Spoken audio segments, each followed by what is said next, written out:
म्हणून माहित नाही, करायचं काय माहित नाही, जायचं कुठं माहित नाही, पण चालू आहे दणका. आता मी आलो धुळे जिल्ह्यावरनं, कीर्तन संपल्यानंतर मला जायचं कुठं? धुळे रस्ता कुठे झोपून जायचं?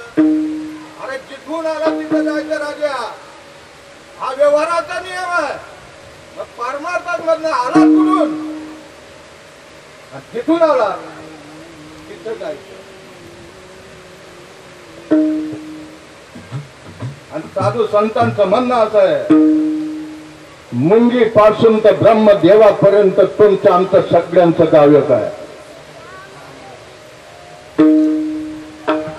त्या गावावरून आलो आणि त्या गावाला जायचं आहे. तो गावाचा पत्ता सांगण्यासाठी या महाराष्ट्रामध्ये 100 ते 150 संत अवताराला आलेत मित्रांनो. सगळ्यांचा पत्ता एक आहे. त्या गावावरून आपण आलो, त्या गावाला जायचंय. कोणतं ते गाव? निर्गुण निराकार दादा माऊर महादेव.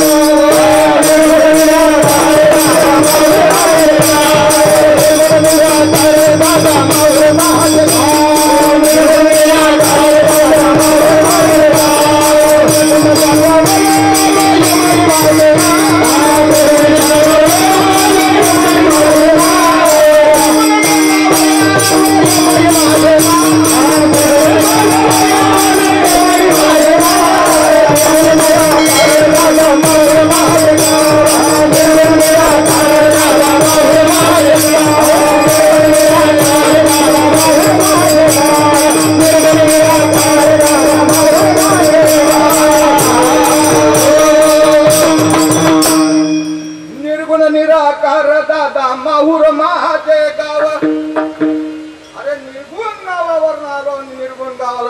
माऊली महाराष्ट्र ज्ञानोबराय वर्णन करतात. अरे माझ्या जीवनामध्ये माझ्या निवृत्ती दादाची दया आहे आणि निवृत्ती दादाच्या कृपेने मी माझ्या निर्गुण गावावर आलो आणि माझ्या निर्गुण गावाला गेलो. आम्ही दररोज हरिपाठ करणारी मंडळी महाराज, आमच्या ध्यानात येत नाही ही मोठी शोकांतिका आहे. विधालय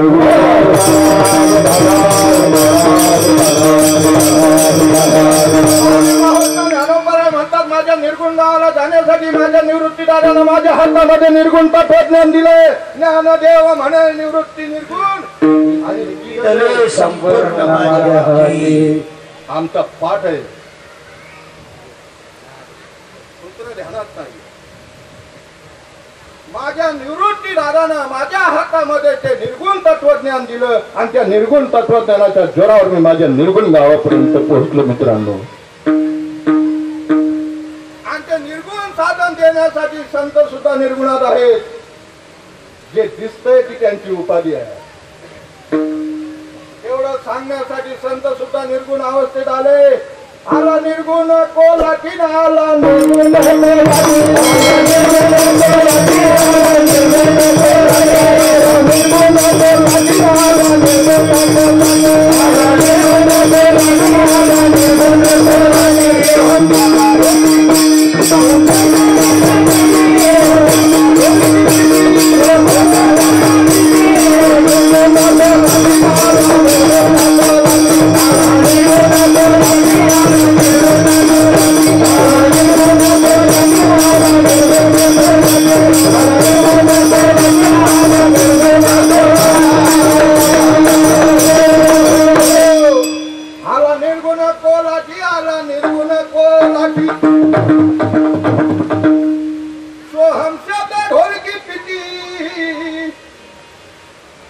ढोलकी वाजत आले आणि ज्यांना त्या ढोलकीचा आवाज काढला मित्रांनो ते भाग्यवान झाले.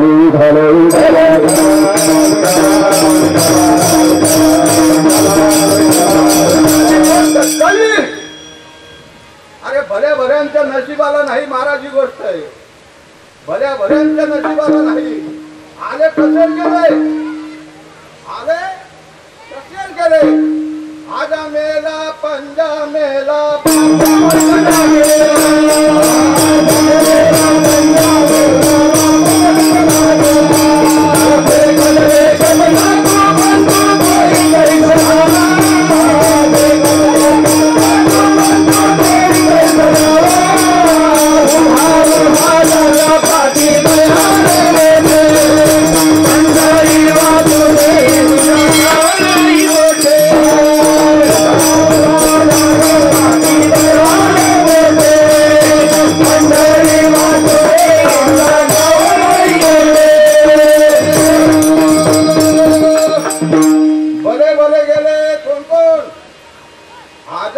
पंजा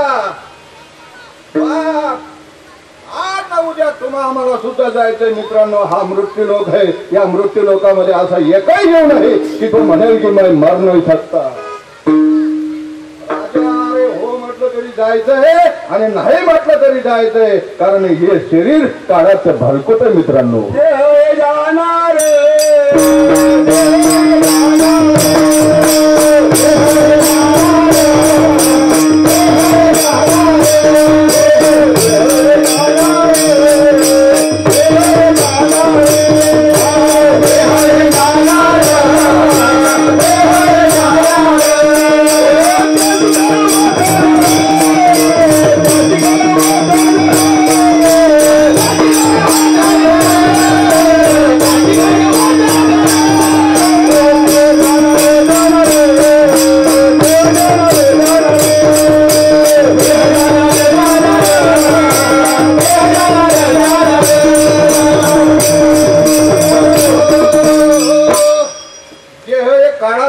जाणार तुम्ही हो म्हटलं तरी जाणार, नाही म्हटलं तरी जाणार. जाणार म्हणजे जाणार. आणि ज्याला कळलं हे जाणार आहे त्याचा प्रपंच सुखाचा झाला. ज्याला नाही कळलं, ज्याचं याच्यावर प्रेम आहे त्याला दुःख झालं. ज्याचं हे ज्याच्यावर चालतं त्याच्यावर प्रेम झालं त्याचा प्रपंच सुखाचा आहे. ओघाने आठवलं म्हणून सांगून जातो. एका मुलाला खेळायला बापाने एक असा रंगीत चेंडू आणला. चेंडू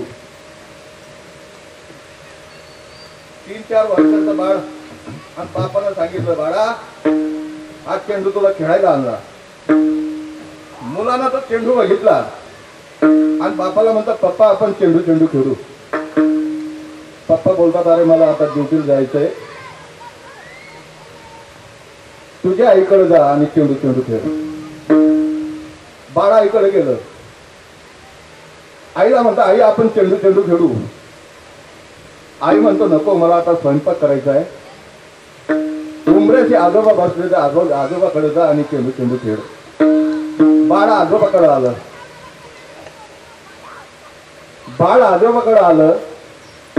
आणि आजोबाला म्हणतं, आजोबा आपण चेंडू खेळू. आजोबाने होकार दिला. आणि नातवाच्या बाबतीत जर बोलायचं म्हटलं, आमच्याकडे एक म्हण आहे, मुद्दलपेक्षा व्याजवर प्रेम. मुलापेक्षा आजोबाचं नातवावर जास्त प्रेम असतं. त्या उक्तीप्रमाणे आजोबाने होकार दिला आणि आजोबा आणि नातू खेळायला लागले. अंगणात उतरले. नातू इकडनं चेंडू मारतोय, आजोबा तिकडनं मारतोय. नातू इकडनं मारतोय, आजोबा तिकडनं मारतोय. आजोबाच्या ते कामाचे हात, रक्त झालेले हात, एक जोराचा ठपका त्या चेंडूला बसला आणि चेंडू फुटला. क्रिया एक घडली मित्रांनो, पण प्रतिक्रिया 2 झाल्या. चेंडू फुटला, आजोबा हसतोय, नातू रडतोय. काय बोलू मी? आजोबा हसतोय आणि नातू रडतोय. रडत नातू आईपर्यंत गेला. आई माझा चेंडू माझ्या आजोबानं फोडला. आजीपर्यंत गेला. आजी माझा चेंडू माझ्या आजोबानं फोडला. आजीला राग आला. आजी आजोबापर्यंत आली. म्हणे, का हो तुम्हाला काही वाटलं नाही? नातवाचा चेंडू फोडला. आजोबा अजून हसायला लागले. म्हणे, हसताना काही लाज वाटत नाही का? आजोबा म्हणते, काय माझी लाज काढते? चेंडू फुटला तरी हसतात तुम्ही. म्हणे, हसतोय मी. म्हणे, का हसताय? कारण मला माहित आहे चेंडू एक दिवस फुटणार. कारण मला माहित आहे चेंडू एक दिवस फुटणार. म्हणे, नातू का रडतोय? नातूला माहित नाही चेंडू फुटत असतो. नातूला माहित नाही. नातूचा त्या चेंडूवर प्रेम आहे. नातूला माहित नाही चेंडू फुटत असतो, पण आजोबाला माहित आहे चेंडू फुटणार असतो.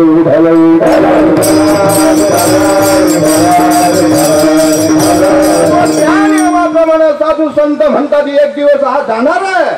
आम्ही करतो का त्याचं चिंतन? हे जाणार आहे, हे जाणार आहे, मी आज मरणार आहे, मी आज मरणार आहे, मी आज मरणार आहे, मी आज मरणार आहे, मी आज मरणार आहे. कोण करतो चिंतन?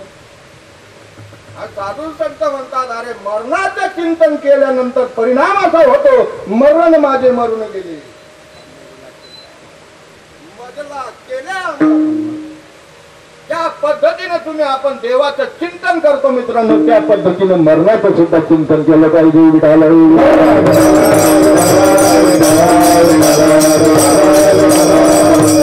मरण देखील डोळा भोगू मुक्तीचा सोहळा. हा शेवटचा जन्म आहे मित्रांनो. दिला दयावान दातेनं तुम्हा आम्हाला. कशासाठी दिला? कितीतरी प्रमाण आहे. देवे दिला देह भजना गोमटा, तो या झाला पाटा पाटिकेचा. आम्हाला पाटिका आली आली. जगद्गुरु तुकोबराय बोलतात अरे हा शेवटचा जन्म आहे, शेवटची पाडी एक मनुष्य जन्म आलाच मित्रांनो. तू माणसाच्या जन्माला आलास, जरा देवाची अंकित हो. जरा देवाला समजून घे, देवाला रथ हो आणि जीवनाचं सार्थक करून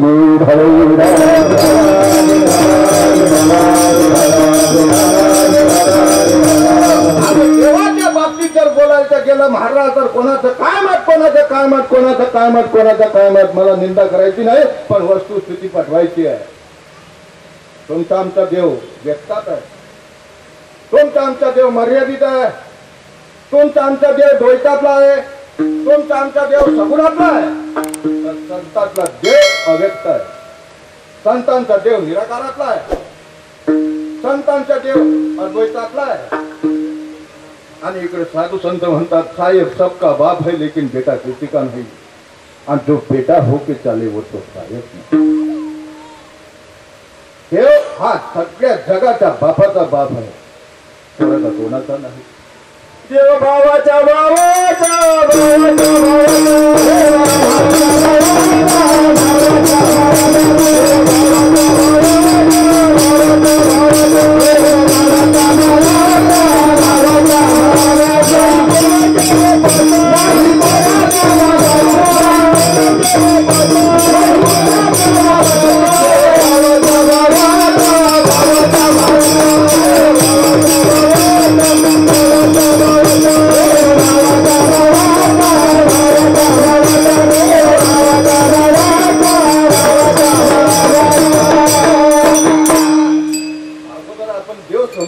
देवाचा भाव समजू. विठाला विठाला विठाला.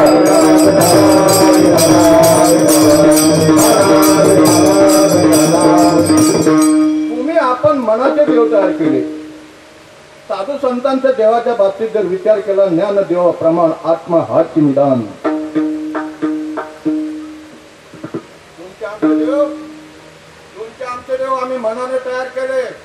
शिडे तांब्याचे बाहुले केले, शिडे तांब्याचे बाहुले केले, शिडे तांब्याचे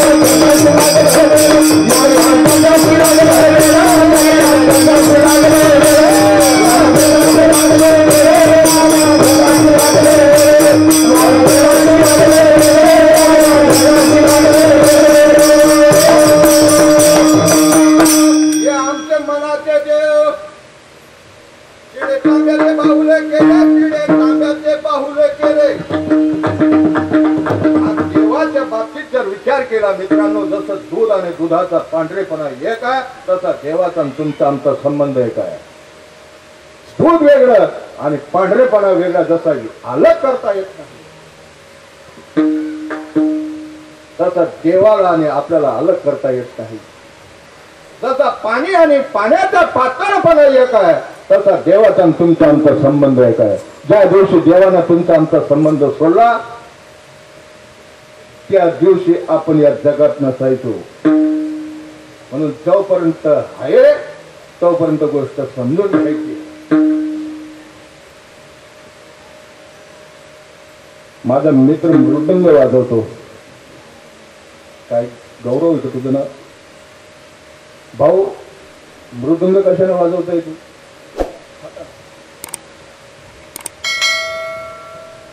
तुम्ही बाजूला या भाऊ, तुम्ही या. मृदंग वाजा. नाही तुम्ही चष्माला बाबा तुमले हात नाही का?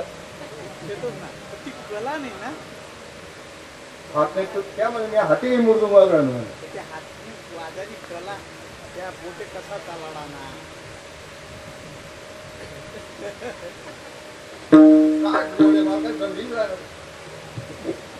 त्यामुळे मी आधी मृदंग वाजवणार, तुम्ही म्हणजे ज्ञानगाई वाजी राहणार. भाऊ, मृदंग ज्ञानानं वाजवला जातो. त्यांच्या हातामध्ये ते ज्ञान नाही, तुझ्या हातामध्ये ते ज्ञान आहे. आणि ते ज्ञान कमवण्यासाठी तू कोणापुढे तरी नतमस्तक धरला, कोणाच्या तरी शरणागती पत्करली आणि घातलं तू, तेव्हा तू या पदापर्यंत आला. आता सांग, मृदंग कशाने वाजवतो? ते ज्ञानाने. तत्व त्या नियमाप्रमाणे देवाची भक्ती सुद्धा ज्ञानाने केली जाते. महाराज, ते ज्ञान पैगा बरवे, जरी मनी अति अनावे, तरी संत या भजावे सर्वेश्वेशी.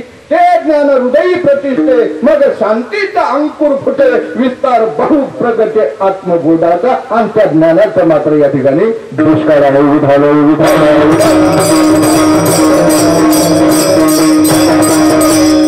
भाग्यांमध्ये आपल्याला ते ज्ञान कळलं. क्रांतीवीर महात्मा, अरे चांगले आईचे लेकर आहोत आपण. त्या आईनं कुठल्याही गोष्टीचा विचार न करता जसा असेल तशा परिस्थितीमध्ये तुमच्या आमच्यापर्यंत येऊन तो अद्वैत सिद्धांत तुम्हा आम्हाला पटवून दिला. राजा लागलाच ना भक्तीच्या मार्गाला? हो. देवदेव करायचं ना तुला? हो. मनाच्या मार्गाने जाऊ नको मित्रा. मनो मार्ग गेला तो तेथेची मुकला, हरिपाठी फिरवला तो ती धन्य. जरा सूत्र समजून घे. मृदुंग जाणार आहे, मृदुंग जाणार आहे, पण मृदुंगातलं ज्ञान, मृदुंगातला स्वर जसं तसं राहणार आहे. वाजवणारे जाणार आहे, कीर्तनकार जाणार आहे, कीर्तन राहणार आहे. पेटी मास्तर जाणार आहे, पण पेटीतले स्वर राहणार आहे. गायक जाणार आहे, पण गायनाच्या चाली राहणार आहे. का जाणार आहे? चाली राहणार आहेत मित्रांनो. तसं शरीर जाणार आहे, आत्मा राहणार आहे. विठाल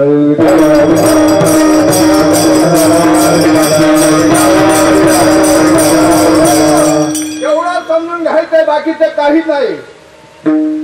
आमचं संत श्रीपाद बाबा म्हणायचे, भाऊ अरे दगड देव नाही, पण दगडामध्ये जे आहे ते देव आहे.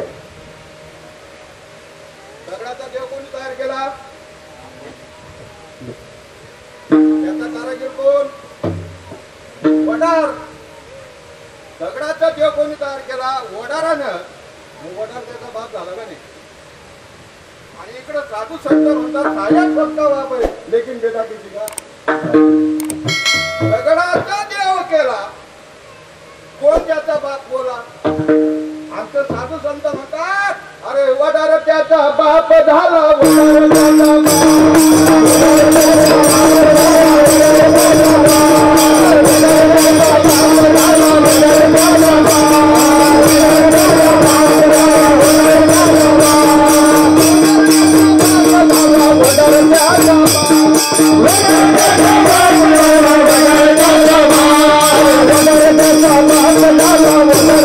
बाप